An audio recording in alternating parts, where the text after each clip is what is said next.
For decades, she didn't have a name. No one reported her missing. No one came looking. And no one knew who she was. All that remained was the way she was found. On November 1st, 1980, along a quiet stretch of highway in Walker County, Texas, something unthinkable was discovered. A young girl. Her body left on the side of the road, as if she had been abandoned and forgotten. There was no identification, no clothing, nothing to tell investigators who she was, or where she came from. And yet, even in death, she left behind questions. A small necklace still resting around her neck, a pair of shoes found nearby, and signs that suggested something far more disturbing. This wasn't random. Whoever had done this hadn't been in a hurry. Investigators moved quickly. But in 1980, their tools were limited.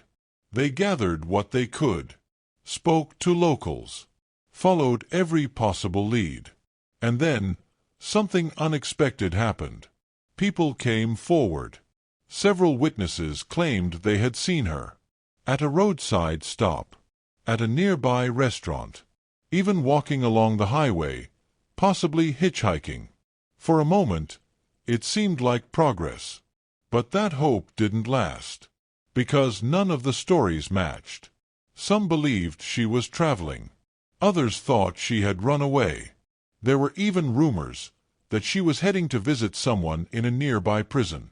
Each version painted a different life, a different story, a different ending. Investigators chased them all. Records were checked. Facilities were contacted. Missing persons reports were reviewed. But every lead ended the same way. Silence. Then, just days later, another clue surfaced. A bag. Discovered in a nearby town. Inside were personal belongings, some clearly belonging to a woman, others to a man. And among them, documents. Names that traced all the way to Colorado. For the first time, there was direction. Investigators reached out immediately, tracking down every name, following every connection. But once again, nothing. The people linked to those items had never even been to Walker County. Another lead, gone. With no identity, no confirmed connections, and no answers. The case began to slip away. The young girl, who had once been someone's daughter, someone's sister, someone's entire world, was buried, alone, in an unmarked grave, labeled only as unknown female.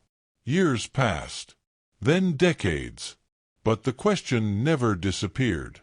Inside the department, this case became more than just another file. It became something that lingered, something unfinished. Who was she? And somewhere out there, was there a family still waiting for answers? As time moved on, the world outside didn't forget either. The case began to draw attention. People across the country became invested. Online discussions grew. Theories spread. Some believed she was a runaway. Others thought she had been taken. Everyone had a theory, but no one had the truth. And the one question that mattered most remained unanswered. Who was she? In 1999, nearly 20 years after her death, investigators made another attempt. They exhumed her remains, hoping that advances in science could finally do what they couldn't before. DNA technology had come a long way. This time, it felt different. This time, it felt possible. But when the results came back, there was nothing. No usable DNA. No matches. No new leads. After 2 decades, they were back where they started. And once again, the case fell quiet. For many investigations, this is where the story ends. But not this one. Because even after 40 years, there were still people who refused to let her remain unknown. A new kind of technology had begun to emerge. One that didn't just compare DNA. It could rebuild identity from it. A team of specialists took interest in the case. Experts in advanced genetic sequencing. And unlike others before them, they believed something different. That even after decades, even with damaged evidence, there might still be a way. They started where anyone would, the remains. But almost immediately, they hit a wall. There was no DNA left to extract. Nothing usable. A result so rare, it shocked even experienced scientists. But they didn't walk away, because somewhere there had to be something. Something missed. Something overlooked. Something time hadn't completely erased. So they went back, through old records, through storage, through evidence that hadn't been touched in years. And what they found made things even worse. Items were missing. Evidence that had once existed was gone. Jewelry missing. Clothing gone. It was as if the case had been slowly erased by time. And with every missing piece, the chances of finding her name began to disappear, until one final lead surfaced. Something no one had expected. Old autopsy slides, preserved samples, taken decades earlier, tiny fragments of tissue, sealed in glass, fragile, degraded, almost impossible to work with, the worst kind of evidence. But now, it was the only thing left. And if this didn't work, there would be nothing else. The team understood exactly what they were facing. This wasn't just old evidence. It was damaged, chemically altered, and incredibly fragile. The very process once used to preserve it had nearly destroyed the DNA inside it. Trying to recover anything from it was like reading a book that had been burned, one page at a time. And there was something even more dangerous. If they tried and failed, they wouldn't just lose progress. They would destroy the last remaining piece of her forever. So they made a decision, not to rush, but to wait. They stepped back. Months passed in research, in testing, in failure, and trying again. They recreated the same conditions in the lab, working with preserved samples, studying how DNA breaks down, and how it might be rebuilt. This was no longer just an investigation. This was a final chance, a method that had never been done before. Weeks turned into months, months into more than a year, until finally they were ready. They reached out to the investigator, carefully explaining the risk, explaining that this could be their only opportunity. And then they asked the question that mattered most. Do we move forward? The answer came without hesitation. Yes. The sample was prepared with extreme care. Every movement controlled. Every step deliberate. There was no room for error. Then the process began. What little DNA remained was extracted. Fragments, broken strands, incomplete pieces of something that had once been whole. At first, it looked like nothing, just noise, damage, useless data. But then, something changed. Patterns began to emerge. Not perfect, not complete, but enough. For the first time in 40 years, there was something to work with. The atmosphere shifted instantly. What once felt impossible, now felt within reach. They got to work, rebuilding, carefully separating usable data from corruption, cleaning it, strengthening it, piecing together a profile, one fragment at a time. Because this wasn't just about DNA anymore. It was about identity. It was about finding where she belonged.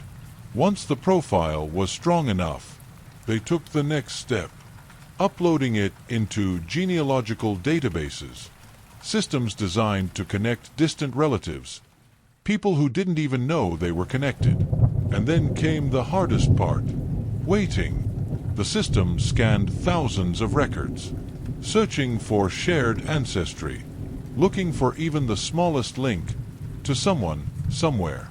And then it found one, not a direct match, but enough to begin building something bigger. Investigators started tracing family lines, following generations, connecting names across decades, building a map of relationships that stretched far beyond Texas. And slowly, a clearer picture began to form. This girl was never from Texas. She was from Minnesota. That single discovery changed everything. Now they weren't searching in the dark anymore. Now they had direction, a family, a history. Within that family, several names stood out, but one in particular felt different, a name that seemed to vanish over time. No recent records, no clear trail, as if she had simply disappeared. That was the moment everything shifted. Investigators knew they were close, closer than anyone had ever been, but they still needed confirmation.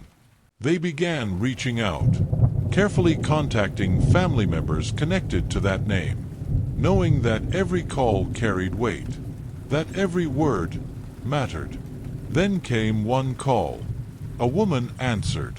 The investigator introduced himself, explained he was working a cold case from 1980. There was a pause, a long one, and then she spoke. "You're calling about my sister, aren't you?" In that moment, 4 decades of silence shattered. But there was still one final step: DNA confirmation. Family members agreed to help. Samples were collected, tested, compared, and when the results came back, there was no uncertainty. It was her. After 40 years, the unknown girl finally had a name: Sherry Jarvis. She was just 14 years old, a child, a girl who once had a home, a family, a life that was never meant to end this way. Somewhere along the way, things changed. She struggled. She ran. She ended up far from where she belonged. And no one knows exactly what happened in those final moments. But after decades of questions, one answer finally came: who she was. For investigators, it wasn't just a breakthrough. It was the end of a question that had never gone away. And for her family, it was something even more important: an answer. After years of wondering, after years of hoping, after years of not knowing, for 40 years, she had no name. But now, she wasn't unknown female anymore. She was Sherry, a sister, a daughter, a life that mattered. And after all this time, she finally found her way back. If this story stayed with you, you're not alone. Cases like this remind us that even when time passes, even when hope fades, the truth is still out there, waiting to be found. And sometimes, all it takes is one person who refuses to give up. Tonight, Sherry has her name back, but there are still others, still waiting in silence, still unknown, still unheard.